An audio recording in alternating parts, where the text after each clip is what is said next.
Hi, this is Kerby Anderson. You know, each day we take on the tough issues and provide a biblical perspective to them. The topics we cover are wide-ranging: apologetics, theology, prophecy, creation and evolution, intelligent design, marriage, family, child-rearing, the millennial generation, friends and society, politics, economics, business, religious liberty, the Constitution, public policy, foreign policy, military policy, tensions in the Middle East, abortion, homosexuality, pornography, sexual ethics, media, technology, history, and America's godly heritage. We talk about anything that affects your faith, your family, or your freedom. So don't go anywhere, because Point of View starts right now.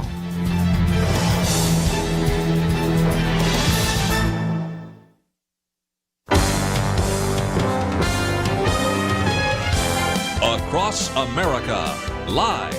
This is Point of View.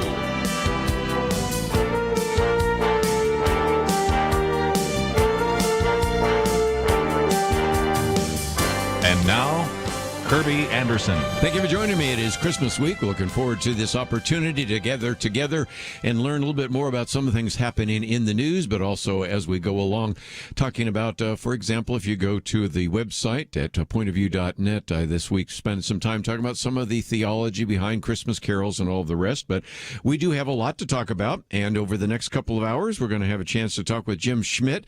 He has been very successful over the years in being able to get into the public school system, and yes, it is possible to do so, and we'll hear from him about how he's done that. He even has a kind of a fun book, Christmas Armadillo, that we'll get into, that gets into the Christmas season. Next hour, we'll have some time with Sam Brownback, an individual that many of you know is first a United States Senator, then Governor of Kansas, and then an individual that served as Ambassador at Large for the International Religious Freedom, and certainly has been part of the co-chair of the International Religious Freedom Summit. But in between then, we have all sorts of other topics that we will be addressing, and so if you'd like to join us at any point, feel free to give us a call. That number is 1-800-351-1212. Two things certainly that we want to start with. One is that this COVID-19 outbreak, we were hoping we would have that behind us. Well, Saturday Night Live did a live without an audience. So that tells you something right there. You had the NFL actually postponing 3 games over the weekend because of some of the COVID protocol. But more to the point, let's hear from some of the individuals in the federal bureaucracy. Of course, the one that is sort of the go-to person that most of the people in the mainstream media go to is Dr. Anthony Fauci. And so he has made the claim, and we'll have to see how this plays out, that the new variant, Omicron, is going to take over the country. He says it's going to be a tough few weeks to months as we get deeper into the winter. Now, we always have recognized, whether you are dealing with a pandemic, COVID-19, or just the flu, when people go inside and they spend more time inside with each other, you'd obviously see an increase in the flu system. And so, again, the flu season kind of raises from about December to March. No surprise there. But this is kind of a little bit differently because you're starting to see the coronavirus cases starting to increase dramatically. For example, let's just take New York City, for example. Cases escalated from about 8,000 on Monday to 21,000 on Friday. That's more than any other single day of the pandemic. Yet, by the way, I might just point out, as I said just a week ago, if you were asked people, how many people are dying every day of COVID, they'd say, oh, probably just a few. No, it's an average of about 1,000 a day in this country. That's how you got up to 800,000 deaths in the United States. Now, I've had people ask, well, why isn't the press covering it? Well, partially because they don't want to let people know maybe that somebody who they support, that would be President Joe Biden, has had a worse track record, if you will, than the previous president, Donald Trump. Possibly it's due to the fact that people are just so fatigued with the coverage of it that they want to move on. But whatever the issue is, we are starting to once again set some records, and one of those is an increase of the more than any other single day in the pandemic. In fact, you can go to the New York Times, and they report that basically they feel that the testing capacity for the coronavirus is facing enormous new pressures. And if you have been watching television, maybe you've seen some of the lines out there as well.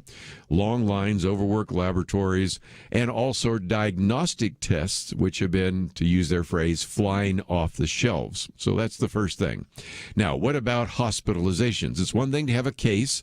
We were assured that if you were vaccinated, and a very high percentage of individuals either have been vaccinated or have natural immunity, although the CDC hardly ever acknowledged that natural immunity may be as good, if not better, than vaccination.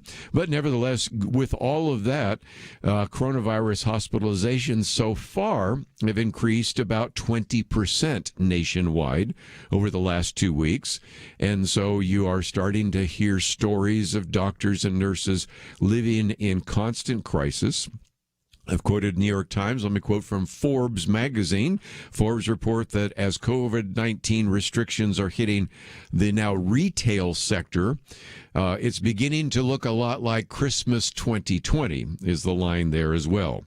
You have a number of offices that are now closing. Some of the hospital parties that were scheduled are now being canceled. You have all sorts of travel restrictions taking place, especially in Europe, not so much here. Harvard University, saw the other day, is going to go remote once again.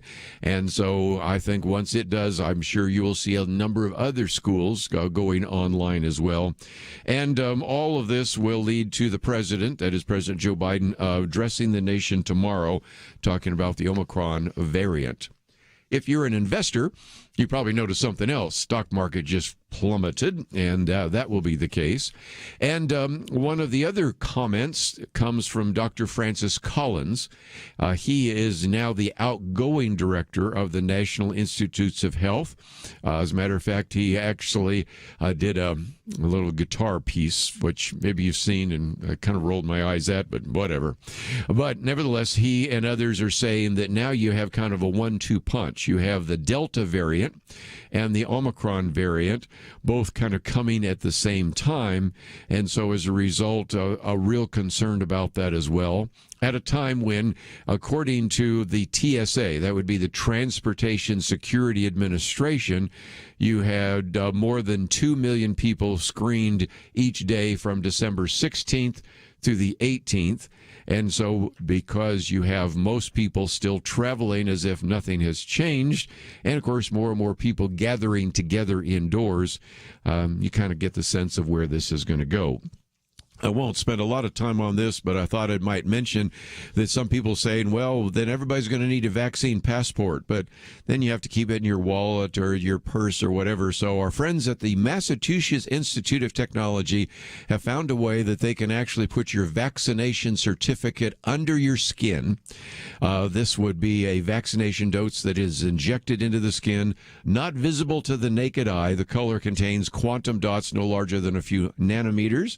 And so actually you will be able to now be able to show, can I make the joke, your right hand to your forehead.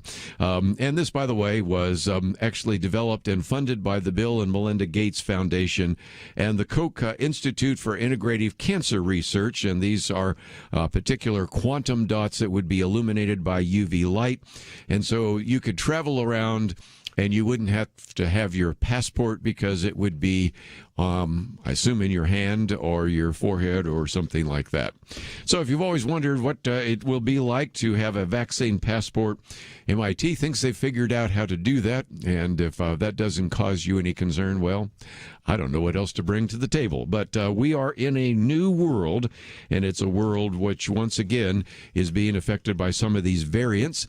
And so the call for getting vaccinated, getting boosters, staying indoors, wearing masks. Oh, by the way, I did notice in one of the interviews that Dr. Anthony Fauci said, we'll be wearing masks indefinitely on airplanes. No time to pull those off anytime soon. That's the world we find ourselves in on the 20th of December. We'll be back right after this.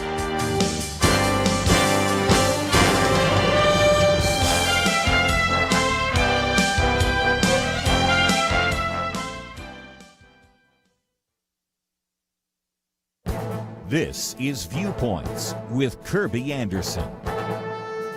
This is Christmas week, and so I thought we might reflect on the hymn, O Holy Night by John Dwight. O holy night, the stars are shining brightly. It is the night of the dear Savior's birth. Long lay the world in sin and error pining, till he appeared and the soul felt its worth. Jesus came into the world to save us, and so we feel valuable and our souls feel its worth. Perhaps the most quoted verse in the Bible is John 3:16. It tells us that Jesus came because God so loved the world. He came so that our souls would feel their worth to God. This hymn also asks us to consider the fact that the King of Kings was born as a human infant and placed in a manger. The King of Kings lay thus in lowly manger, in all our trials born to be our friend. He knows our need, to our weakness is no stranger. Behold your King, before him lowly bend.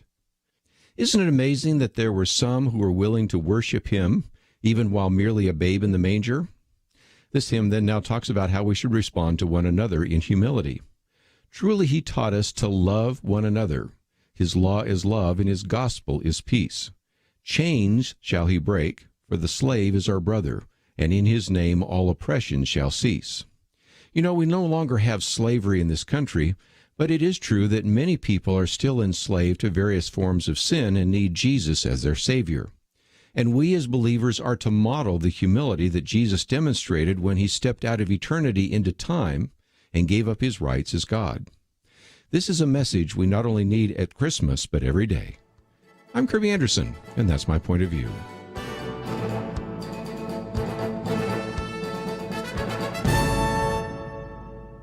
Take Kerby and the Point of View team with you on the go with the Point of View app. Search for Point of View Radio at the Apple or Google Play stores.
You're listening to Point of View, your listener-supported source for truth. Once again, just a couple more things from the news, and then we'll spend some time later this hour with Jim Schmidt. Next hour, we'll have former Senator and then former Governor Sam Brownback with us. We'll get back in some issues in the news because I've posted a number of other articles. We'll do our best to go through as many of those as we can.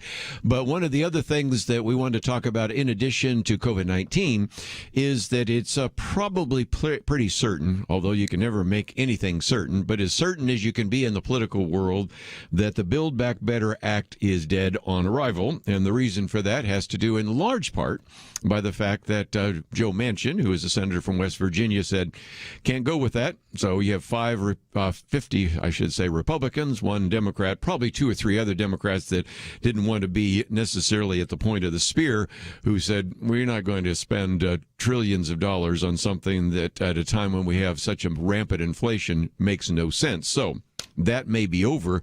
And it brings me to the first article we've posted here today by Charles Cook, How Biden Blew It.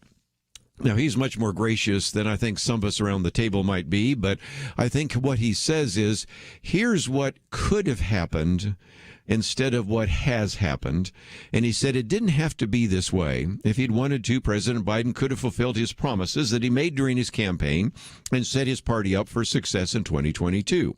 He could have ignored, he says, the hollow passions of Twitter and cable TV, lowered the temperature that so mar our politics, and delivered the quiet, limited, competent leadership that he promised during his inconspicuous run for the office, recognizing, after all, that his party enjoyed only the barest of constitutional and congressional majorities. He could have scaled back his lofty ambitions and ensure that his own focus and the focus of the public at large were tightly aligned as possible.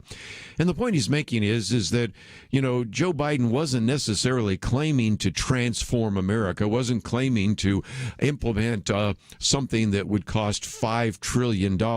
He was talking about really kind of a steady hand. And let's face it, there were a lot of people that didn't necessarily vote for him as much as they voted against maybe Donald Trump. Whatever the reason is, the bottom line is, when you listen to the things that he was claiming, if you looked at the things that are on his website and didn't look at some of the agreement between him and Bernie Sanders, you probably would have said, he's just going to be sort of a caretaker president. And that might have actually been quite good for a lot of the country. But instead, as again, Charles Cook goes on, he could have narrowed his initial COVID bill, eschewing the entreaties to go big and limiting the scope of the relief just to the desperate alone. He could have made a bipartisan infrastructure bill his centerpiece. Fighting the pandemic could have been oratorical. He could have then maybe said that because the federal power is so limited, his role in fighting the pandemic would be mostly what he would speak from the bully pulpit. He could have understood that people care deeply about illegal immigration and gotten serious about limiting it, even as he struck to find a kinder tone. He could have, having realized that inflation was clearly not set to be transitory, he could have directed the sum of his efforts towards alleviating it. And while he was doing that, he could have paid attention to the details that his job throws up in abundance, for example, the foreign policy realm, and thereby avoided the catastrophic withdrawal from Afghanistan that drove a stake through his presidency within 6 months of taking his oath. And a little more humility, greater willingness to say no, or a more acute understanding of why he won in the first instance would have gone a long way. Well, that was the past. That was coulda, woulda, shoulda. What did he do? Well, instead, Charles Cook puts it this way. Well, instead, he did precisely none of that. Instead, he ignored all evidence to the contrary and concluded that he was a world historical figure. Instead, he began talking about transforming the country. Instead, he proposed a larger spending program in modern American history. Instead, he sent a welcome message to would-be border hoppers. Instead, he embraced every ridiculous statement made by some of the progressives like Latinx and birthing person and all the rest. No sooner had Biden won the election than one of the reporters points out that there were a number of voices flattering him with comparisons to two legendary Democratic presidents of the 20th century, Franklin D. Roosevelt and Lyndon Johnson. And Biden believed it. In March, Axios confirmed that he was exhibiting a sincere determination to be the most consequential president in American history, and wanted to explore, I love this line, the elasticity of presidential power. And, of course, you had all sorts of people flattering him as well. Well, finally, Charles Cook says, it is tough to find a modern presidency that has collapsed as swiftly as Joe Biden's. After 11 months in office, the man is not only unpopular, he says he's a joke. Nobody admires him, except as an alternative to Donald Trump. Nobody fears him, except as a drag on their own political fortunes. Nobody wants him to run for office again. Each one of these, by the way, have links to very significant articles documenting this, by the way, except perhaps as an alternative in a Democratic Party.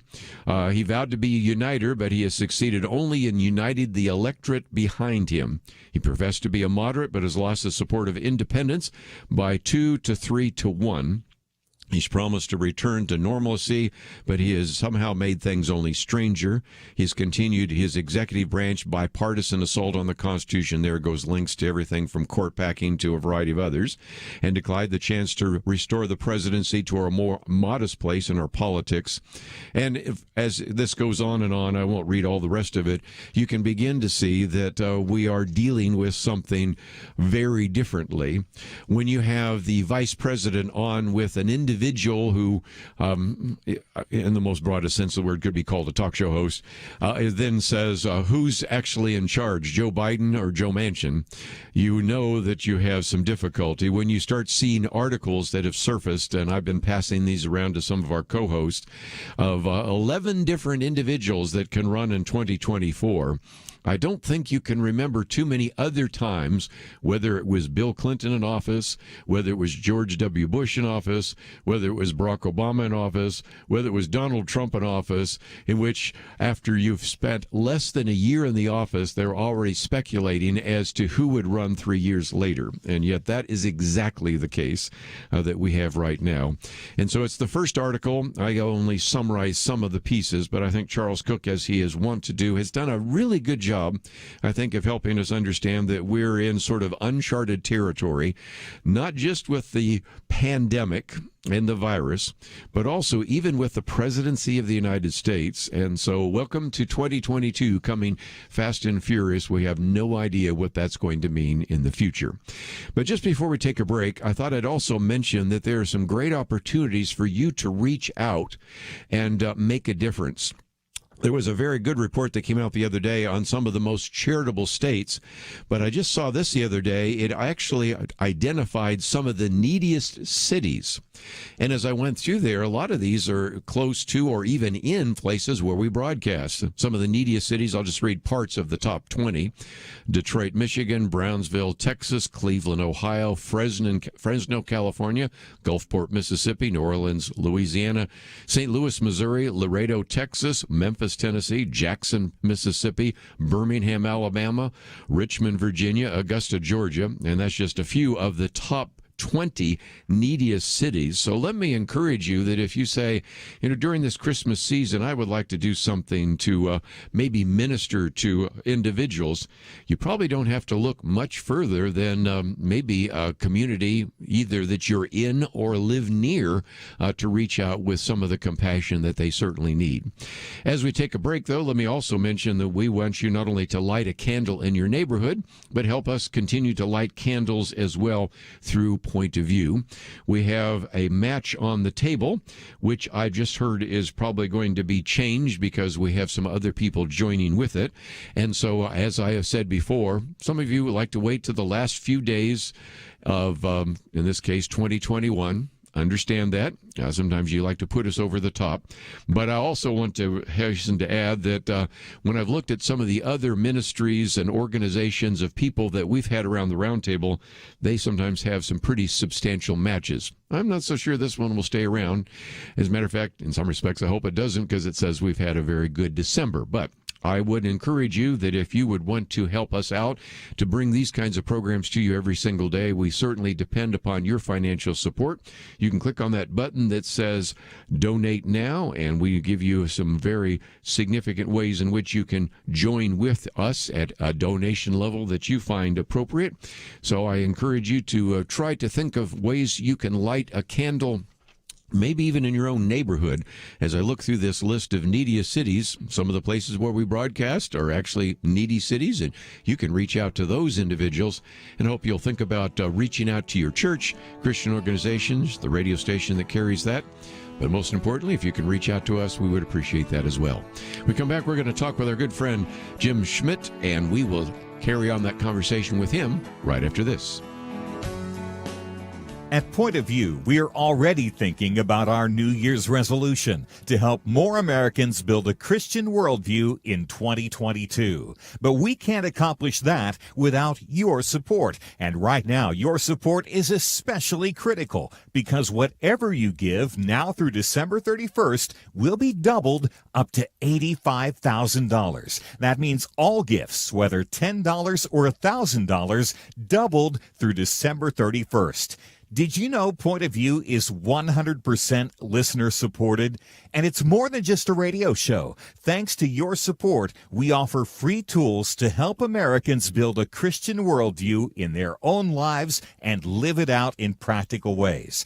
Don't miss this opportunity to help more Americans build a Christian worldview in 2022. Give by December 31st to have twice the impact. To give today, visit pointofview.net or call 1-800-347-5151.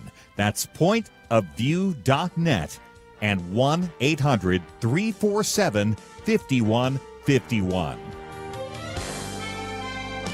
Point of View will continue after this.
You are listening to Point of View.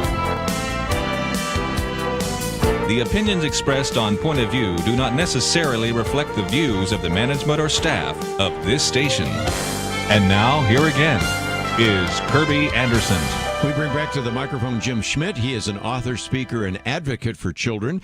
He's been on the program before, and we've talked about, for example, his book on helping public schools, bridging the gap, his I Cried Too project, and one that relates now to Christmas, the Christmas Armadillo. And if you are wondering where that all comes from, probably, I would say, so many young people today that have ever crossed paths with him remember him as sort of Armadillo Jim, but he's used that to get into over 1,000 schools and speak to so many different kids.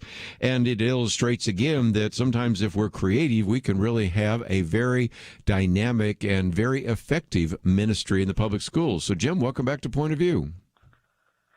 Kerby, Merry Christmas. What an honor to be on Point of View University. There's no one like you in the whole broadcast ministry. Thank you for inviting me. We need to tell the story. It's been a while since you've been on. I told a little of it, but I'd love to talk about how you get on campus and actually are able to do so much that we're told is impossible because, after all, it's a public school. But talk about how you were able to get onto so many campuses, because I want people to see that they can use the same kind of creativity that you've used to actually begin to have an impact in the local public school. Oh, Kerby, it's such a wonderful question.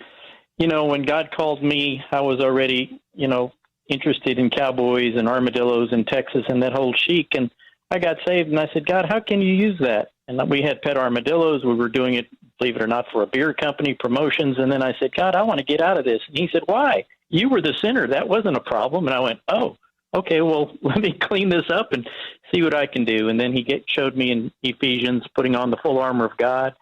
And over 30 years ago, that's when William Bennett was really pushing the Say No to Drugs. And so we joined that. The Holy Spirit told us one night, just look in Ephesians. And I saw, put on your armor.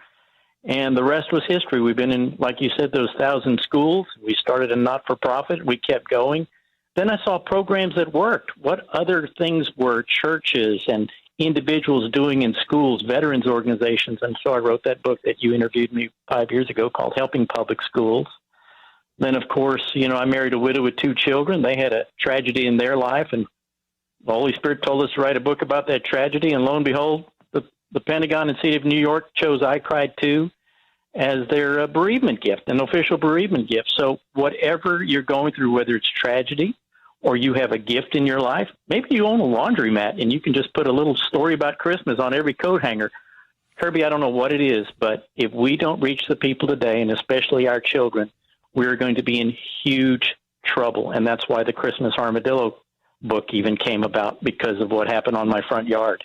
I'll talk about that in just a minute, but let's come back for just a second, because here is a good illustration, and I love the way you tell it, because I sometimes ask people, did you have this whole vision when you started out? And I've yet to have anybody go, oh yeah, this is exactly what I thought. In some respects, to use my favorite line, there's just enough, God gives you just enough light to see the next step along the journey.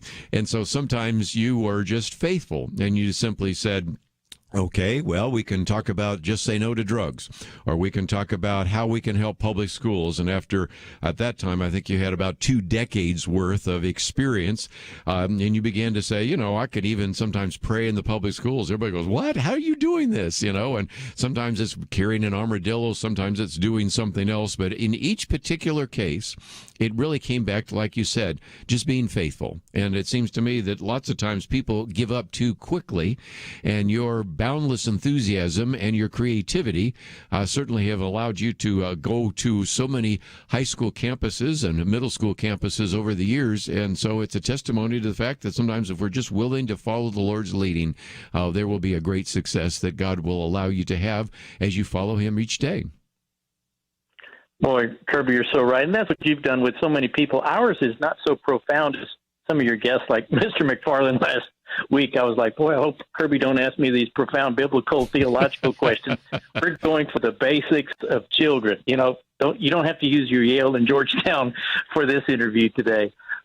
We just want to give children the basics. And I believe if we don't start recovering them now, we're going to lose the whole generation, what they call Gen Alpha and the Gen Z generation, because The parents are just not taking them to church. The COVID has even stopped that more.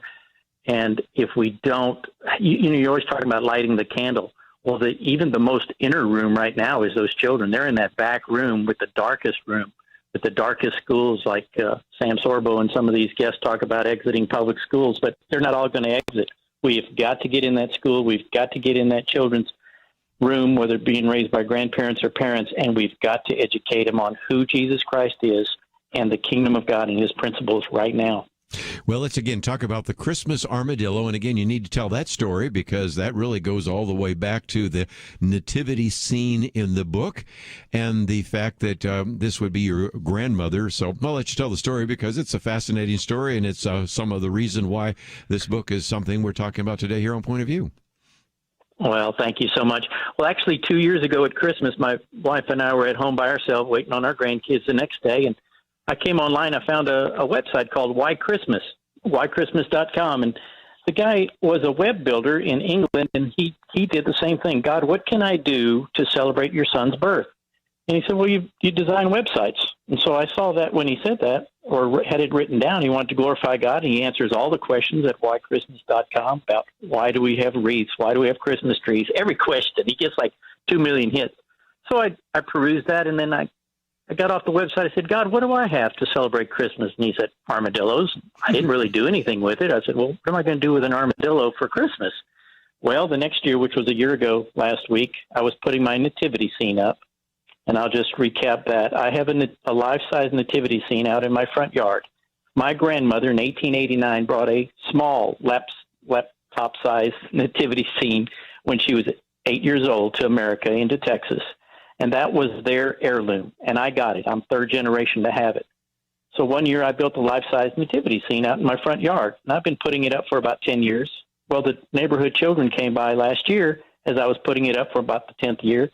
And they said, hey, Jim, Mr. Jim, you're putting up the barn thing, huh? And I said, well, it's a nativity scene. They went, yeah. I said, who's that? Pointing to Mary. And I went, it's Jesus' mother. What's her name?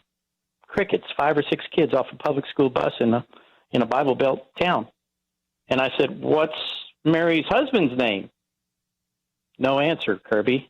Mm-hmm. And I was grieved. And so the Christmas Eve last year, I sat down. I said, wow, God. I said, last year you said, what could I do? I said, how do I do this? He said, why don't you have an armadillo bump into a nativity scene that has no clue, just like these children, who these statues are, and tell the story? And the Holy Spirit just dropped it in my spirit last year, and my wife illustrated it this year. And so here we are trying to get as many children aware, the ChristmasArmadillo.com, about the real meaning of Christmas. Well, and again, it's a great way to teach. And again, as an individual that used to carry armadillos into the schools, that certainly gets the conversation going. We do have a link on our website, pointofview.net, or you can go to the ChristmasArmadillo.com. In case you don't know how to spell armadillo, we've made it very easy there. You can see the particular illustration and all that. And so this is simply a way that you're saying, you just want people to kind of get on the bandwagon and recognize that there are going to be some opportunities to educate individuals. I just heard today from the Billy Graham organization, they want me to write an article about biblical illiteracy because we've just done this survey of all the Generation Y and Generation Z. But you just illustrated by this story of the young kids getting off the bus. They don't know who Jesus is. They don't know who Joseph is. They don't know who Mary is. They don't know what the nativity is. And they certainly don't know the theological significance of all of that. And yet you really have a heart for these young people to begin to use this as a way to teach them something that is going to have a profound impact. So we need to take a break. When we come back, I want you maybe to talk a little bit about how people can use this. Maybe they can, of course, put a life-size nativity scene in their front yard, but probably not, given the fact they don't have maybe the resources you do. But they can certainly use this in a way that would be kind of intriguing to some kids. And so we did provide that as an opportunity. But I did today just want many of you to know a little bit more about Jim Schmidt, a good illustration of the fact that you probably have some gifts and abilities that you have thought, well, God, how can you use these? What can I do with these? And here is an individual that said, well, I got a number of armadillos. Well, I bet these would be really novel if I were to go into the public school system. And of course, you can, if you go to his website, see incredible pictures of all the kids going crazy over all of these. And you can see some of the stories, and I'll learn a little bit more about that. that, but then over the years, just to being faithful to recognize that just because people tell us that the public schools close to Christian messages, you can find some creative ways to actually present those in an effective way. So let's take a break. When we come back, I might take a phone call or two, and certainly next hour we'll have former Governor, former Senator Sam Brownback with us as we talk about human rights, and we'll get back into some of the other issues in the news. But certainly, since it is kind of our Christmas week, did want to each day try to have something related to Christmas, and I thought you might get a kick out of this book, and you may even be interested in ordering it, so we have information about that on the website. We'll talk more with Jim about how people can use it in their ministry to children right after this.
Now, back to Point of View, your listener-supported source for truth. Jim Schmidt with us for a few more minutes. If you'd like to join us, 1-800-351-1212. Of course, next hour we'll have an opportunity for some comments from you on a variety of topics. But if you'd like to ask a question or make a comment, feel free to give us a call, 1-800-351-1212. We do have a link to the website for Jim Schmidt. We have, of course, information about the book, Christmas Armadillo, and also links to some of the other books that you might want to know about.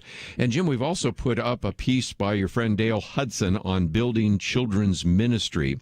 So first, let's talk about some of these resources and then how we can use them, because I want to put some of these in the hands of individuals that maybe want to have a Bible study in their neighborhood for the young kids to come to during the Christmas vacation, or maybe they would like to use it in a Sunday school class or a small group or an Awana program. So what kind of resources are available for some of our listeners? Boy, that's terrific, Kerby, that you mentioned Dale Hudson for Building Children's Ministry. That is a link at our website as well, and thank you for putting that up.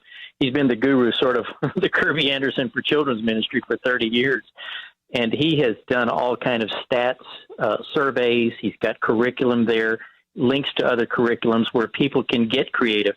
You know, in Psalm 78, Kerby, it says that the generation to come might know them, even the children which should be born, who should arise and declare to them, to their children, that they may set their hope in God and not forget the works of God, but keep his commandments. And unless we prepare the next generation, we're going to lose them. 2 out of 8 of the children are only coming to church, yet they're spending 8 hours a day on their media. But they're not even spending an hour a week with God. So why would it be surprising that we don't know? Unless every person, Kerby, unless people become like you who care about our children, our nation is going to turn. My immigrant grandmother at 8 years old brought a nativity scene with her that stayed with the family of faith. If we don't begin to do that with our children, we're going to lose them. But the hope is, the other night when I asked some children that were on my yard again, I did my annual survey, and out of the 3 fifth-grade boys that were there, only one could answer Mary. Again, same as last year. But the hope was, I called my buddy up the street. He's an air conditioning guy, has 3 children. I know he's a believer. And I said, Brandon, send your children down here. I want to give them 5 books. One for her best friend, the Muslim neighbor in our neighborhood, one for the 2 boys that couldn't answer right now, and 2 more for the other neighbors. Well, she took those books to school, and they read them in school. And now they shared them with the neighbors. All we have to do is one piece of action. All my grandmother had to do was bring that nativity scene to America, to hold her faith with her as a young immigrant girl, to go from generation to generation.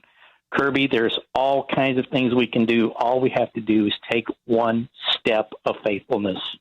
Jim, let's talk about that, because you did mention the fact, and I've talked about this before, that the average young person spends about 8 hours a day in front of a screen. It could be a computer screen, a video screen, a movie screen, of course, a screen on their phone.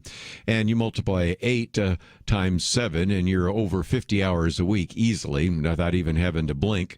And yet you hope to counteract that with a 1-hour sermon or maybe 2 hours with the youth group. And guess which wins? And so there is going to be a need for us more and more to, first of all, get some of these kids off of their digital devices. Number 2, to begin to reach out to them, because sometimes their parents won't necessarily send them to church. You know, gone are the days where, you know, after you get a little bit older, you get married, you got some kids, I think, well, I'll probably need to go to church again, even if I haven't been going to church in years, or even send them to church even if I stay home and watch football games. But that's changed. And so, as you point out, it's going to be more incumbent upon us than ever to reach out to people in our neighborhood and to even find ways to maybe walk in the doors of those public schools, because they're not really coming back to the church because some of them weren't in church in the first place.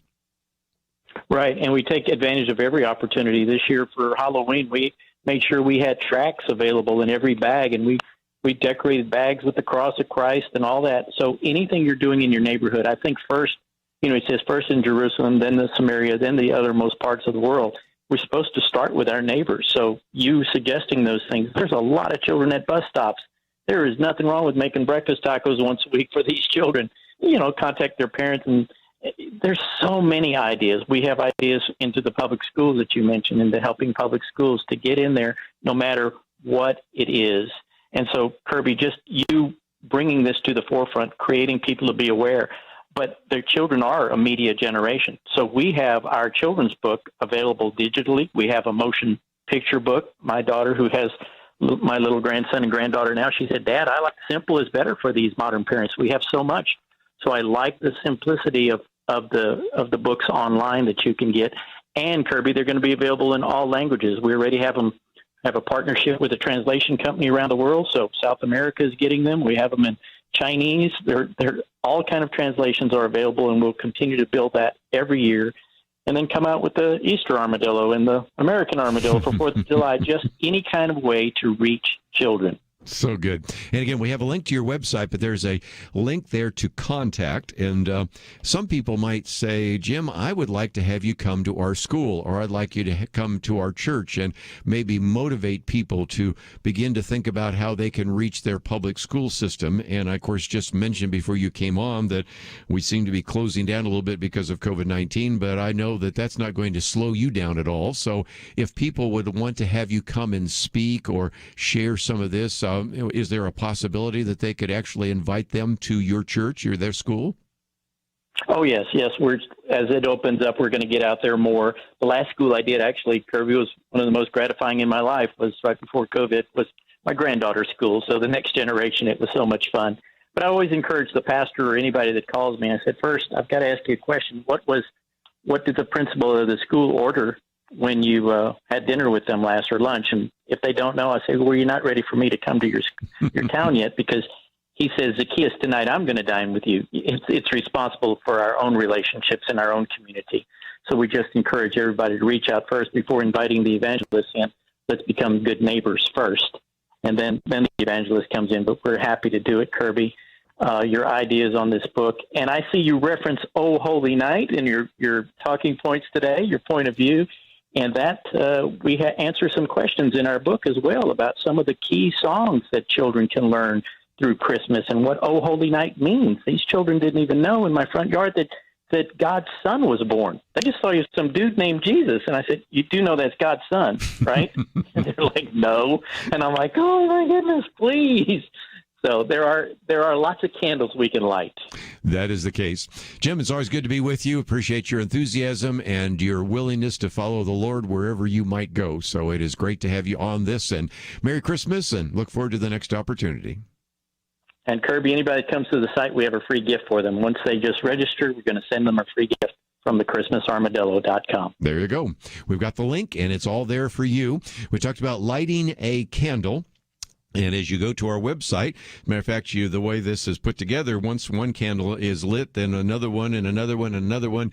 And there is a sense in which we certainly want to encourage you to help us continue to encourage you. That's really kind of a nice feedback loop for that. And we want to provide you with as many resources so that you can light a candle in your neighborhood, in your community, in your sphere of influence. And so your financial support of this ministry allows us to do that. And we certainly are grateful for those of you that have followed God's call in your life and used that in an effective way. Jim Schmidt is just one illustration of that. And during this Christmas week, I always wanted to do something that would be an encouragement. And as we go through this, we'll certainly mention that. He did is mention, of course, you can go not only to the website and find out more there. My Viewpoints commentary today is on one of the Christmas carols. All week we go through those, just giving you sort of the theology and the history and the background of some of these things that we sing at Christmas time, some of these great carols and hymns.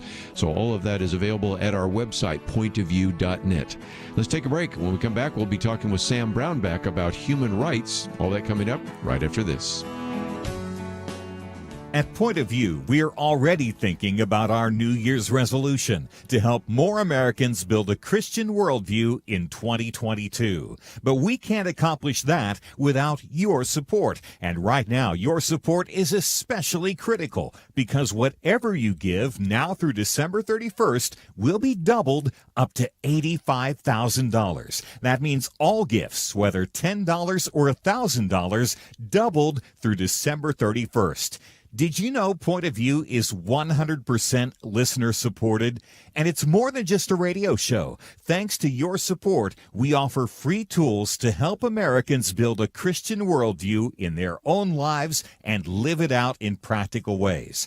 Don't miss this opportunity to help more Americans build a Christian worldview in 2022. Give by December 31st to have twice the impact. To give today, visit pointofview.net or call 1-800-347-5151. That's pointofview.net and 1-800-347-5151. Point of View will continue after this.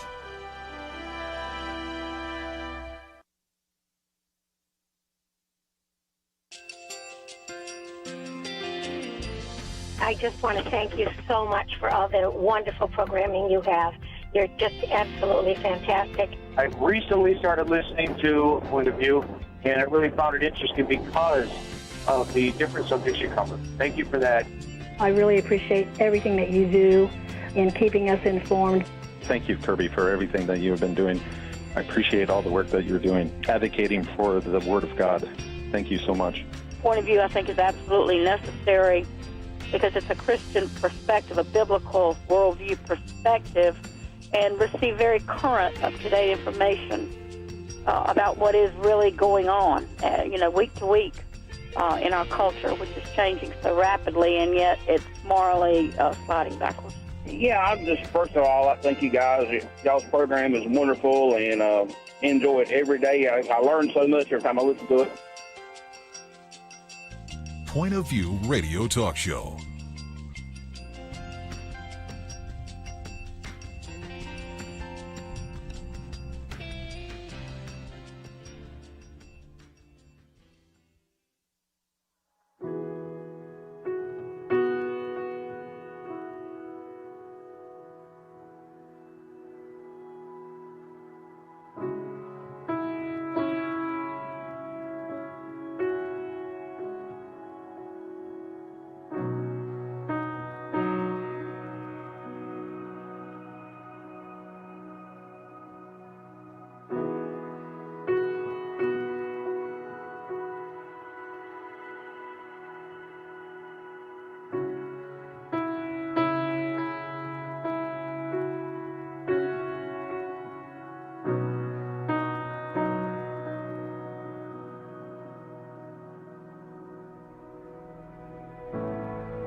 Hi, this is Kerby Anderson. Each day we take on the tough issues and provide a biblical perspective to them. The topics we cover are wide-ranging. Apologetics, theology, prophecy, creation and evolution, intelligent design, marriage, family, child-rearing, the millennial generation, trends in society, politics, economics, business, religious liberty, the Constitution, public policy, foreign policy, military policy, tensions in the Middle East, abortion, homosexuality, pornography, sexual ethics, media, technology, history, and America's godly heritage. We talk about anything that affects your faith, your family, or your freedom. So don't go anywhere, because Point of View continues right now.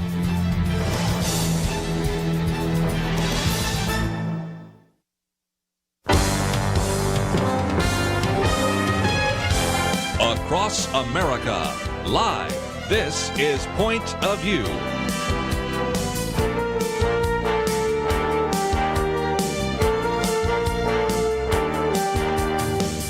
And now, Kerby Anderson.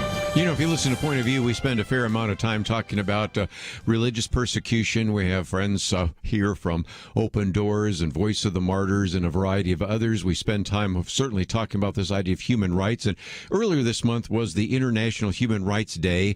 And we just thought it would be good for a little bit of focus, especially during this Christmas week, to think about the fact that we enjoy tremendous amount of freedom in this country still, and yet to think about persecuted Christians around the world. And so that is part of what we wanted to do. And so we bring to the microphone an individual that has certainly been a friend of this ministry, Sam Brownback, individual that we know as the former senator from Kansas, former governor as well, individual that has served with great distinction for many years in those capacities as well, but also was nominated to serve as the ambassador at large for international religious freedom, an individual that held that post until earlier this year, serves as the co-chair of the International Religious Freedom Summit, as well as a senior fellow at Open Doors USA. We've posted a couple of his articles, of which there are many. One which is entitled From Saigon to Kabul, Leaving Does Not Mean Giving Up on Human Rights. Thought we would talk about that for just a minute. Also, COVID-19, what should the United States do to help of those in Africa? A topic, of course, we've been addressing as well. So, former Senator and former Governor Sam Brownback, thank you for joining us today here on Point of View. Kerby, it's great to join you. Love your program, love your ministry, and keep it up. Merry Christmas, all. Merry Christmas to you as well. Well, let's, if we can, maybe use some of your expertise there in the issue of human rights. It is a topic we try to address here on Point of View, but as you well know, sometimes it's not something the secular media talks about. And this one particular piece that you wrote with some other individuals, we recognize that we are no longer in Afghanistan, we are no longer in Vietnam, and yet the bottom line is the plight of those who are behind some of these various regimes and are really suffering is something we should pay attention to. So help us think about how we can have an influence on human rights when we no longer have a presence as we used to in some of those countries. Well, I'm glad you're willing to talk about it. It seems like Afghanistan's just dropped off the front page altogether, and yet there are people struggling. There are people that are hiding from the Taliban. I'm working weekly with a group trying to get people out of the country, Americans or people that worked with Western NGOs, and particularly religious minorities. And I think the big thing that we can do right now really is pressure our own government to take refugees out of Afghanistan, particularly religious minority refugees, because if they don't get out and get to some place of a permanent status, there will be a genocide of religious minorities within a year in Afghanistan, just like there was in northern Iraq when we pulled our troops back from there, and there was a genocide of Yazidis and Christians that took place. That's going to happen in Afghanistan. And that's just what I was thinking, because we've been through this before. We actually were able to raise some funds for some of the refugee camps that people went to when they had to flee from ISIS. And if you think ISIS was a threat, just think about the Taliban in terms of having total control over that country. And yet, again, maybe you can speak to this. You've been in Congress, you've been a governor, you've dealt with this issue of human rights. Why is it that the media isn't covering this particular issue? Because it's certainly of great concern. And it hasn't been that long since we were able to have the botched withdrawal of American troops from Afghanistan. Why is it that we don't hear about it? They generally lean left, hard left most of the time, and this is an embarrassing thing that President Biden has done, and they don't want to be reminded of it. They don't want to showcase what a terrible thing. This is one of the worst things I think the United States has done over the past 2 decades, is the pullout that we did in Afghanistan, the leaving of our allies on the field, even our own citizens on the field, and we just left. And now they're struggling to get out, and eventually you hear, I mean, this last weekend there were more Americans that got out. But that speaks nothing about all the people that worked with us, that worked with Western NGOs. Or if you're a Christian convert from Islam in Afghanistan, I mean, this is a desperate situation if you don't flee and get out of that country, I'm afraid. Let me just mention we do have a link, because some of you might say, well, I'd like to get involved. We have a link to brownbackgroup.org. And, of course, we have posted 2 of these articles. They're from The Hill. And for just a minute, I might also mention not only were you a senator and a governor, but a presidential candidate, so you've thought about foreign policy. I'm really concerned, even moving away from human rights for just a minute, that there are going to be very few countries that are going to trust us in the future if indeed we, in the case of one of the articles here, left Vietnam and now have left Afghanistan. Why would anybody in the Western world, or even behind some of the communist curtains or the Muslim curtains, even trust us? Because we don't seem to be willing to tough it out when sometimes things get a little bit too difficult for us militarily. Well, the military people didn't want to leave Afghanistan. They thought this was a wrong move, but they salute the commander-in-chief and do what the commander-in-chief says. And this has been a propaganda coup for the Chinese and the Russians and the Iranians when we pulled out of it. I think it does bring into question the willingness of us to be able and willing to stay the course. We can do it. It's whether we will do it. And I really thought this was one of the worst moves that we've made over the past several decades on a foreign policy, because it'll have long tentacles to it and memories, as you point out. Let me just mention we're going to take a break, but this first article certainly talks about Kabul, but also Saigon. And I think some of you that maybe served in Vietnam, or you had family that did, it's just a reminder that even while visiting there, the Vice President, Kamala Harris, could have been an opportunity to really focus on this issue of human rights. So it's a nice piece that came out actually a couple of months ago, but I wanted to mention that is one of the articles we've posted. When we come back from the break, though, I do want to maybe spend a little bit of time just briefly on what is happening in Africa. And in particular, we're not just talking about the issue of COVID, but as we've pointed out, China has really been able to assert its dominance and influence there. And what does that mean in the future? So these are some very important issues of human rights. Of course, we oftentimes post every year the list that comes from Open Doors, and of course the very top on that list is always North Korea. Then many of the other countries are Muslim countries, but what has been so surprising is in the top 10 now India, which is a country we would think would be less likely to persecute Christians. Maybe it has more to do with being pro-Hindu than anti-Christian, but I want to get some perspective, obviously, from Sam Brownback. If you find yourself saying, well, I'd like to know a little bit more, we've posted these 2 articles. We have a link to brownbackgroup.org. You can find that as well. One of the things he just posted was a statement about the passing of Senator Bob Dole, and some other great material that you will find there. And we certainly want to highlight this issue of human rights, but also look at the whole issue of what is happening in a geopolitical way. So we'll come back and talk about what's going on in Africa and China, and just kind of the future of some of these issues from a human rights point of view. All that coming up right after this.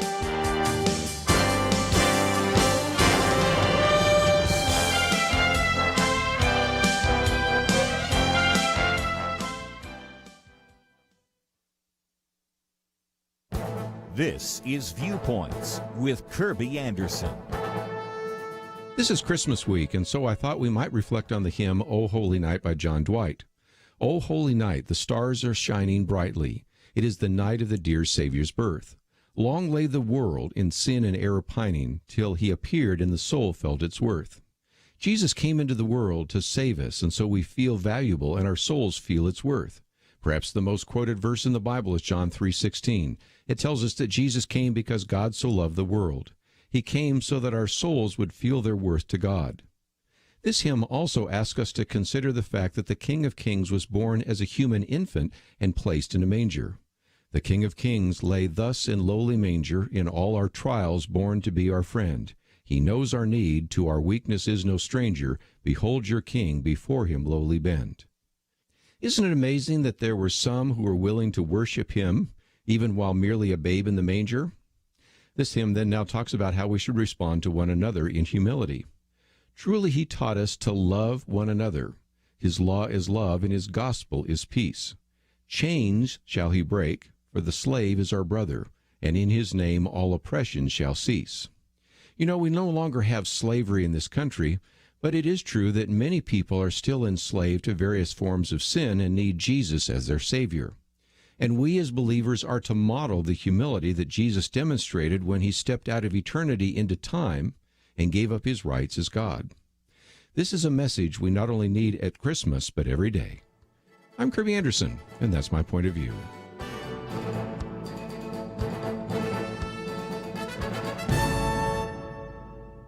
Take Kerby and the Point of View team with you on the go with the Point of View app. Search for Point of View Radio at the Apple or Google Play stores.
You're listening to Point of View, your listener-supported source for truth. Continue conversation today with Sam Brownback for a few more minutes, and we'll get back into some of the issues in the news. Quite a bit to cover today, but I did want to also highlight a second article that was written by Sam Brownback, came out a while ago, and whether or not the United States should help Africa, because if we don't, China will. Now, first of all, let's get some of the figures out there. When you talk about COVID-19, only 3% of people in the entire continent of Africa are fully vaccinated. And that was written at a time when we were talking about the Delta variant. Now we talk about the Omicron variant as well. So first of all, this is a major just public health challenge, isn't it, Sam? Oh, it's a huge one. It's a huge one for us. It's even more so for developing countries. And that's why I wrote that article. I really think the United States has to be very thoughtful and helpful in these developing countries, but particularly in Africa, because it's a continent that's in play right now. The Chinese are playing very aggressively. They're trying to tie up resources and governments in that continent. And I think we have to be involved and engaged. And one of the key things we need to do right now is help them through their financial plight. And work with them to be able to get the medicines, the health care that they need in this time of crisis, this time of this pandemic. And one of the things we've talked about in the past is that you already have in Equatorial Guinea a port that China is wanting to have, which would give them, of course, access to the Atlantic Ocean. But you point in here that there's been this kind of Belt and Road Initiative, and there has been a way in which China has already sort of been in Africa right now, providing maybe a loan when then inevitably oftentimes a country defaults on a loan. Then they say, well, then and let's take over whatever, port, rail line, telecommunications, banks, whatever it might be.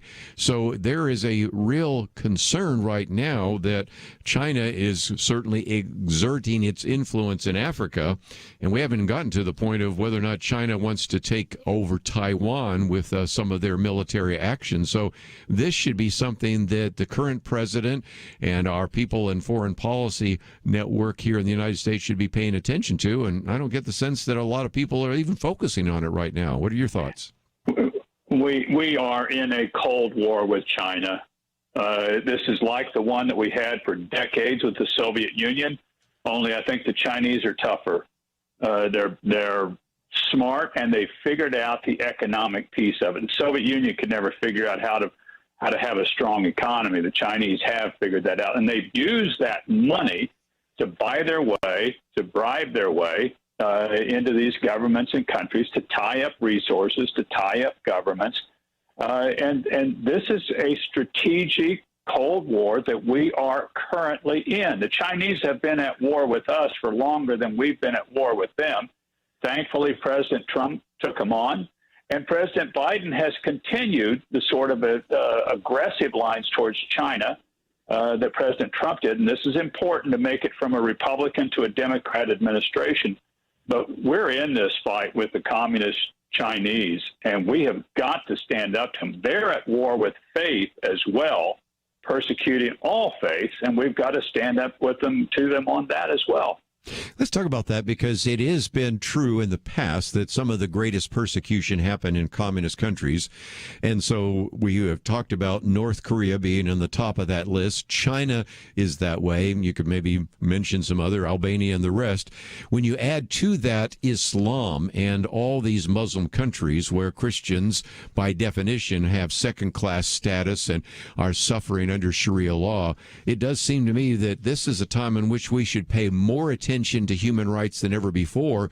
And I don't necessarily get the sense that there are too many people, even in Congress anymore, that are raising those issues. So how can we support some of those people that are speaking out or trying to make a difference? Because I know there's a sense of frustration on the part of our listeners saying, well, you know, I don't work for the United Nations. I'm not in Congress. So what can we really do other than maybe, and I'm not minimizing this, what can we do other than pray for those individuals that are persecuted Christians in some of these countries? Well, they can pray, and then I think they can support their member of Congress whenever they see them or they contact them, say, we think these issues are important. We think that it's wrong that China persecutes people of faith, and we hope you'll stand up against them for this. You can also help and support groups that stand up and stand for people that are persecuted. You mentioned Voice of the Martyrs and Open Doors. Open Doors is a group that I'm a senior fellow with. That's something that people can do. And I think they can also just educate themselves what's taking place, because China has got this high-tech police state, virtual police state that they are perfecting and that they're deploying initially against the Buddhists in Tibet and now against the Muslims in Xinjiang. But they're going to take it global. They're going to distribute this facial recognition, artificial intelligence system to persecute and put down people of faith. And we don't want this system to spread. And we've really got to push back. And I think we've got to sound that alarm button. I'm writing a book with Open Doors now about this future of oppression, because it's going to be a high-tech future, and we've got to push back against this stuff. Well, as soon as that book comes out, you would know we'd love to have you on the program. We have talked about this issue of privacy and surveillance and the rest. And, of course, you were talking about one of your commentaries is on the Uyghur Tribunal and a number of other issues. And so we don't want to have coming to this country or any other developed country some of the intrusive surveillance and high-tech uses, much of which I think, quite frankly, is stolen from various things like Silicon Valley and the rest. So if people want to know more information, we do have a link to brownbackgroup.org. We do have posted a couple of your articles from the Hill.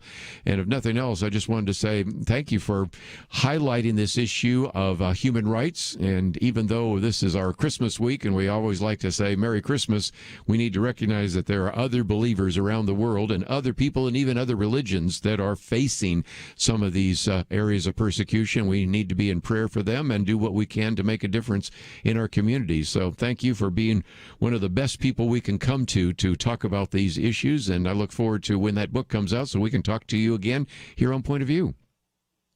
Look forward to it, Kerby. And we need to stand up for religious freedom in our country as well. And this Christmas week now, I do say Merry Christmas to people. And I think we do need to be joyful in our fight and loving, but we're going to have to stand up and push for these rights for people here and around the world. And again, sometimes we talk about religious liberty. We have Kelly Shackelford, or last week we had Jeremy Dice here. And so you won't have religious liberty if you don't stand up for religious liberty. So we need to do it first in this country and then overseas. So Sam Brownback, always great to have you on the program. I look forward to the next opportunity. Sounds good. God bless you, Kerby. Take care. Thank you. Again, former senator, former governor of the state of Kansas. Matter of fact, one time I happened to run into him at the Kansas City airport, and he needed to ride back, so we rode back together and got to know him a lot better. Of course, sometimes I've spoken in the church that he attends. So anyway, I wanted you to know a little bit more about this idea of religious liberty and human rights. It's an issue that we need to be at the forefront talking about as Christians, so we will do that. Just before I take a break, let me just mention that next segment, I want to talk about the Overton window. You might say, what is that? Well, I've had a lot of people ask me that. Matter of fact, 2 weeks ago, before I was speaking in a Sunday school class, somebody came up and said, I got this article here about the Overton window. What is that? Well, I want to explain that. It's actually a very good piece written by an individual that knew Joseph Overton. It's a phrase used all the time in politics, and it just bothers me that people will use a phrase and not explain it. So we're going to explain that. We'll educate you on that. And it also relates very much, by the way, to what has happened with Joe Manchin and the reason why he could not support the Build Back Better bill. So in some respects, it's not just an academic discussion. It relates very well to why we are most likely assured that we won't have this piece of legislation passing the United States Senate. Also got another piece by Kevin Williamson, The Long Run is Here, talking a little bit about the economy. So we'll certainly cover some very important kind of educational topics. And so I hope you'll stay tuned for that. Don't forget that tomorrow we will get back into some other issues in the news. We also have a very good roundtable that I'm going to use with our producer. Steve Miller will be joining me in that second hour, so we'll be talking about some of that. But don't forget, as we go to a break, first of all, my Viewpoints commentary is there. We have a Take Action, Build Back Better Act. Well, I think we can probably retire that and put up another action item because we have some others that we are thinking about. And as you go there, you also see an opportunity for you to donate to this ministry. We have, I think the match at the moment is $85,000. We haven't used it up yet, so it's still there for you. I understand we may have some more additional material and dollars that are coming to that match because some other people want to join with us as well. So that is an opportunity for you. If you donate to this ministry, a dollar for dollar match. Click on that button that says Donate Now, or you can give us a call off air, 800-347-5151, 1-800-347-5151. If you'd like to talk to someone, put it on your credit card. We'll take a break. Be back with more right after this. At Point of View, we are already thinking about our New Year's resolution to help more Americans build a Christian worldview in 2022. But we can't accomplish that without your support. And right now, your support is especially critical because whatever you give now through December 31st will be doubled up to $85,000. That means all gifts, whether $10 or $1,000, doubled through December 31st. Did you know Point of View is 100% listener supported? And it's more than just a radio show. Thanks to your support, we offer free tools to help Americans build a Christian worldview in their own lives and live it out in practical ways. Don't miss this opportunity to help more Americans build a Christian worldview in 2022. Give by December 31st to have twice the impact. To give today, visit pointofview.net or call 1-800-347-5151. That's pointofview.net and 1-800-347-5151. Point of View will continue after this.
You are listening to Point of View.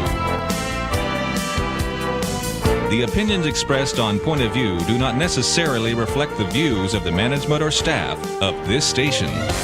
And now, here again is Kerby Anderson. Final half hour, if you'd like to join the conversation, 1-800-351-1212. Let me just, as a program note, mention that we are going to be talking about, in the second hour tomorrow, God in the Modern Wing. Those of you that appreciate the arts and want to think about culture and a number of other things, I think you're really going to enjoy that. And so we're going to be talking with the editor of that book, but also our good friend and, of course, producer of this program, Steve Miller, will be sitting across from me, and I think you will enjoy that conversation as we head through this Christmas week. Don't forget again that we encourage you to light a candle. We also encourage you to maybe get some of the viewpoints, commentaries this week on some of the history and theology of Christmas carols. Those are things you could share around the Christmas table, and I think you'll find those helpful, and all sorts of other topics. But let me get to another topic, which for a moment is going to sound a little bit academic. But again, this class in Political Science 101 is now in session, and it's the phrase, the Overton window. One of the things that bothers me so much about some of the articles that even we try to post is that people assume that you have a level of expertise, which is unfortunate. And I have found, even as I shared just before we came to the break, that people hear this phrase or see it, the Overton window, and they go, what is that? And why is that in there? And would somebody at least explain it?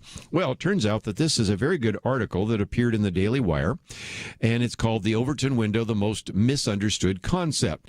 And it isn't just an academic piece, because it, I think, helps us explain why, even though Joe Biden did everything he could to try to get the United States Senate to go along with the Build Back Better Act, why you had people like Joe Manchin and Kirsten Sinema, and I suspect some other Democrats that didn't want to go along with it. And so this is written by Joseph Learman, who says that basically he was a friend and colleague of the man who came up with the title Overton Window, Joseph Overton. And he says, laws are made or changed by votes in the legislature. How do you change a law if you're not a legislator? Well, the answer is you must first change the range of options available to lawmakers. In other words, shift the Overton window. And this is why it's important for you to know about that, because the argument that was made by Joseph Overton is that laws are changed, obviously, by a state legislature or by Congress, and public policies on any topic can be arranged along a scale. And so you have maybe at one end complete government intervention, on the other end less government spending or regulation. Overton tended to be more kind of libertarian. And a good way to think of this numerically is, imagine if you had to implement taxes in your community. Could be in your state, could be in your city or your county or the federal government. You can think of tax rates all the way from 100% down to 0%. Now, the window is that which is allowable. Nobody, not even a person that believes in complete government ownership, is going to argue for 100% tax rate. Bernie Sanders not going to be asking for 100%. Alexandria Ocasio-Cortez not going to be asking for 100%. And nobody's going to be saying zero either. You know, you think of some libertarians like Senator Lee or Cruz or others, and they're not going to advocate that either. So there's a window in there of what you can do if you're thinking about something like just something as simple as a tax rate. Well, then, that's the other issue. The second observation is lawmakers are constrained. In other words, they can't really cast their vote based on, as he said, like they're ordering a dessert from a menu. They may want a certain particular kind of tax rate. They want maybe a particular kind of policy regulation, but they recognize that that's the case. There are some upper limits and lower limits, and that's where this window is, called the Overton window. What that means is you can advocate for and vote for policies that were in that window and do so without risking being defeated at the next election. Okay, before I get to the next point on this article, I think you see that right now with the vote that was on the Build Back Better Act. The Build Back Better Act was calling for all sorts of investments in things like climate change. Well, if your name is Bernie Sanders, and you are representing Vermont, there are probably a good number of people in your constituency that say, we think that's really good. When you talk about the fact that it's going to cost, most people estimate, $5 trillion, probably a number of people in the constituency of Bernie Sanders probably saying, yeah, that's, we're going to have to spend trillions of dollars to address this issue of climate change. If you're a member of one of the other Democratic Party maybe strongholds, it would be Illinois and Massachusetts, California, whatever, the Overton window for you would allow you to vote for that without much hesitation.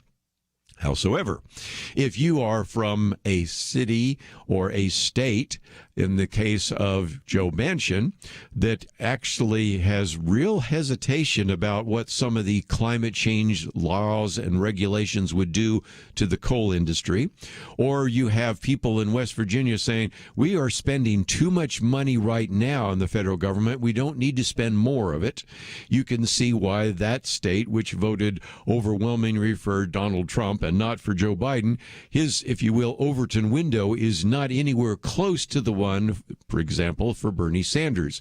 Kristen Sinema, same situation. Arizona. You can start working your way down this list. You can go to the state of Texas and say, I don't think John Cornyn, Ted Cruz are going to say, oh, yeah, we just need to spend millions and trillions of dollars more on all these projects and those kinds of things. And so in some respects, you can really understand how the Overton window explains exactly why, even though he's a Democrat, there is no way that Senator Joe Manchin or many of the other Democrats who maybe are Democrats but in states that aren't necessarily all that blue probably did not want to vote for that because it would mean they could get very easily defeated at the next election. Well, when you go to the third page of this article, it reminds us of something else. He says, the COVID-19 pandemic slammed the Overton window downward towards more governmental control.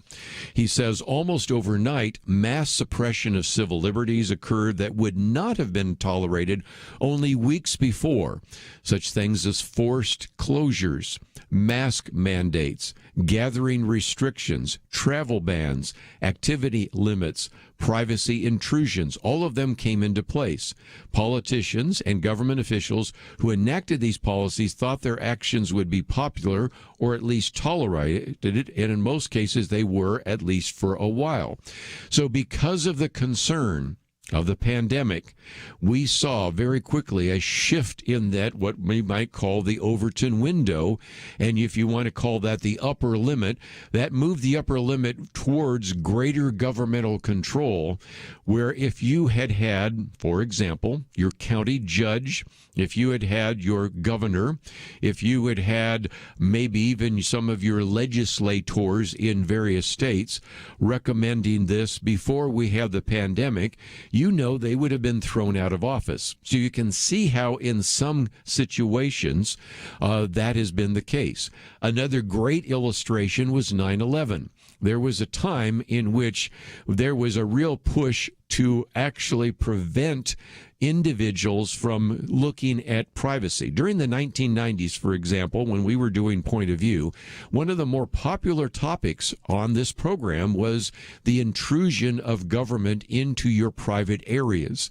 But after 9/11, you had such things that allowed for a tremendous amount of intrusion through the Patriot Act and a variety of others that allowed for greater government oversight, which existed to that day.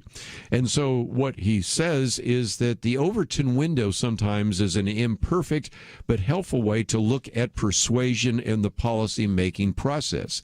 And the reason I bring it up is, if you want to change the way your legislators vote, Obviously, one way is to elect different legislators, but the other is to move that Overton window and to recognize that you can sometimes shift it back to where it belongs. And there is a real push right now for a lot of people to say, we shifted it to allow greater governmental control. There are a lot of people that are pushing back now and simply saying, nope, we want to shift it the other way.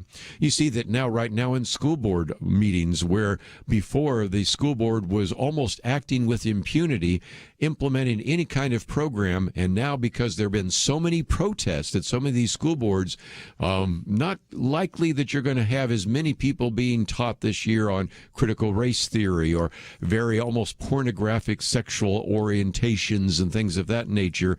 And so again, it's the shifting of the Overton window. But anyway, I posted this article. You hear people mention it. This, I think, is one of the best articles to help you understand what actually has been taking place for some time, and even what happened over the weekend when Joe Manchin said, can't vote for this, and that was the end of the Build Back Better Act. We'll be back right after this.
Now, back to Point of View, your listener-supported source for truth. Back for a few more minutes, and again, sometimes I like to say around this particular program, common sense is breaking out. Eventually, you just have to hit reality right in the face, or you have to run into the wall, or it has to hit you in the face, whatever metaphor, illustration you want to use. And finally, people say, okay, I guess so.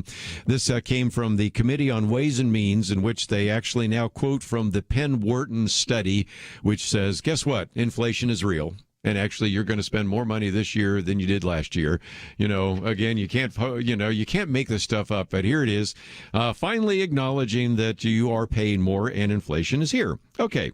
Now, where does that come from? Well, that's why I wanted to end with this last article by Kevin Williamson, which has the rather arresting title, "The Long Run is Here." Now, where does that come from? Well, if you were to ever go to a university and take an economics class, and I don't recommend it, if what an economics graduate is like Alexandria Ocasio-Cortez, maybe you want to avoid those classes and actually study it on your own. But if you go to take a class in economics, you're going to be reading most likely a textbook by Paul Samuelson, who is really kind of the disciple of John Maynard Keynes. And it's called Keynesian Economics. We've talked about this before. Matter of fact, Chuck Bentley's going to be with us later the week, I believe, and he talks about that whole idea of modern monetary theory. Well, John Maynard Keynes, and I've read a lot more about his profligate lifestyle. That's a nice set of words for him. Actually didn't care about the future. So basically, he is kind of the favorite economist of all the liberals and progressives. And he oftentimes famously said, in the long run, we're all dead. And since he died in 1946, he didn't have to see the consequences of some of his flawed economic models. But somebody who was maybe a little bit more endowed with common sense is a man by the name of Milton Friedman, who we've quoted here as well. And Milton Friedman, who's kind of the favorite of many conservatives, said there's no such thing as a free lunch. Oh, how I love that, because most of you listeners to Point of View know there's no such thing as a free lunch. Somebody has to pay for it, and that is certainly the case. Well, nevertheless, Kevin Williamson here talks about the fact that really the future is going to look like the present, but the few things that are different are going to be things that you least expect. And so then he goes into Ridley Scott's Blade Runner, which I think you would enjoy reading because it's supposedly set in 2019. And he goes through some of the elements of Blade Runner and talks about how some of it was like what we have and some of it was not. There's still telephone booths. There are no telephone booths that you can find pretty much today and a variety of other things. But the point he makes is that ultimately what we are seeing now in our future in terms of money and the economy, we're predictable. If you try to predict the future, and I wrote a book a quarter of a century ago, Signs of Warning, Signs of Hope, and a lot of the things that I said in that book turned out to be true. Not that I claim to be a prophet or a son of a prophet, but you can see some trends about money supply and about loneliness and about the economy and about social isolation and all sorts of things that we wrote about. But the point is that there are a few things that should have made sense. One being that now in this 21st century, people travel more than ever, which means that guess what? Diseases will travel faster and farther than ever. And we talked about earlier there. He talks about some other ones. If you cripple law enforcement, guess what? You're going to get more crime. But the bottom line is there's no such thing as a free lunch. And so then he goes back and quotes from Milton Friedman on the quantity theory of money. But again, it's just big words for simply saying, guess what?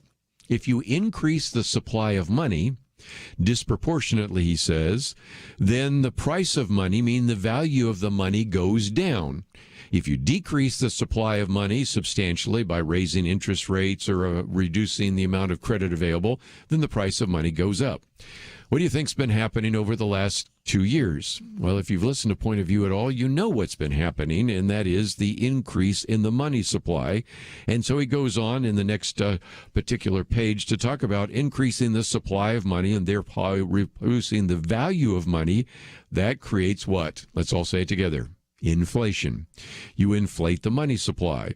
And so you get this general rise in prices.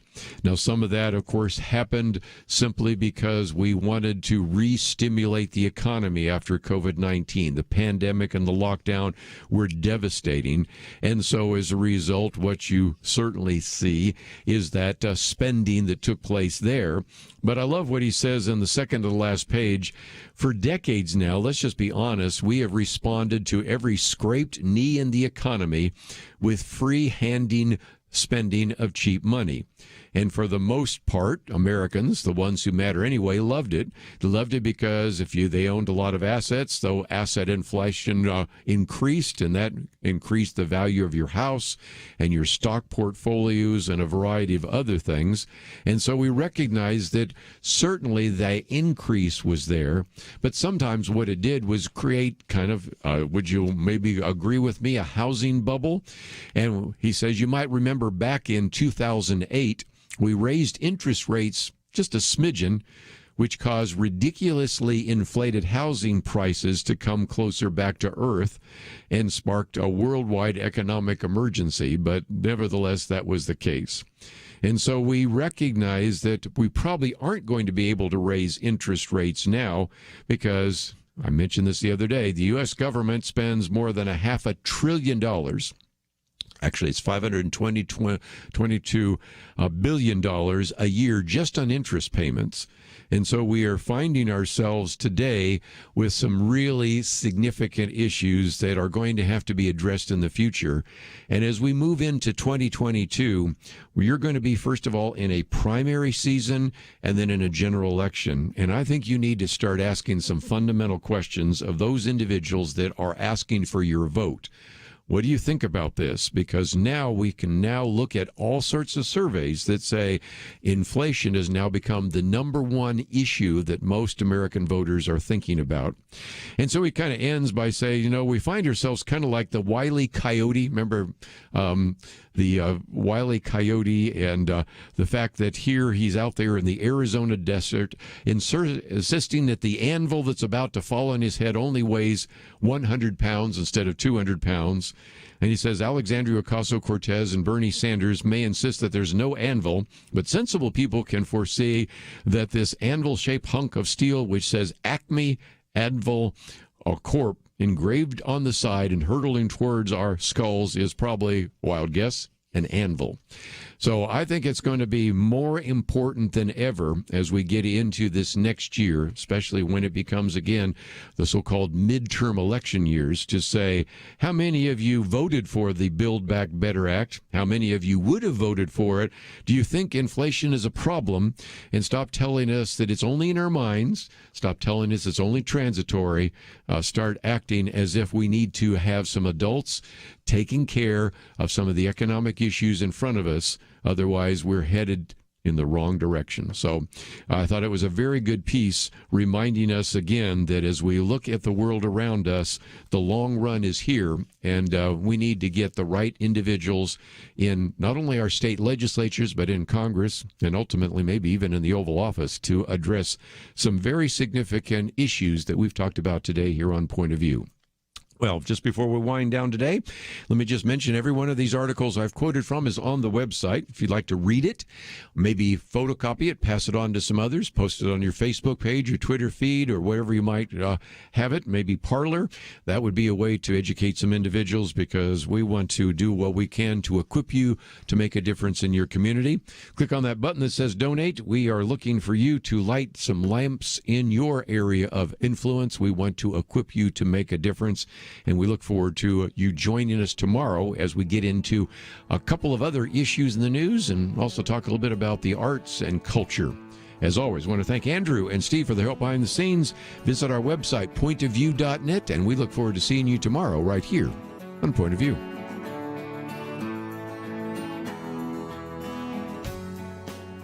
At Point of View, we are already thinking about our New Year's resolution to help more Americans build a Christian worldview in 2022. But we can't accomplish that without your support. And right now, your support is especially critical, because whatever you give now through December 31st will be doubled up to $85,000. That means all gifts, whether $10 or $1,000, doubled through December 31st. Did you know Point of View is 100% listener supported? And it's more than just a radio show. Thanks to your support, we offer free tools to help Americans build a Christian worldview in their own lives and live it out in practical ways. Don't miss this opportunity to help more Americans build a Christian worldview in 2022. Give by December 31st to have twice the impact. To give today, visit pointofview.net or call 1-800-347-5151. That's pointofview.net and 1-800-347-5151. Point of View is produced by Point of View Ministries.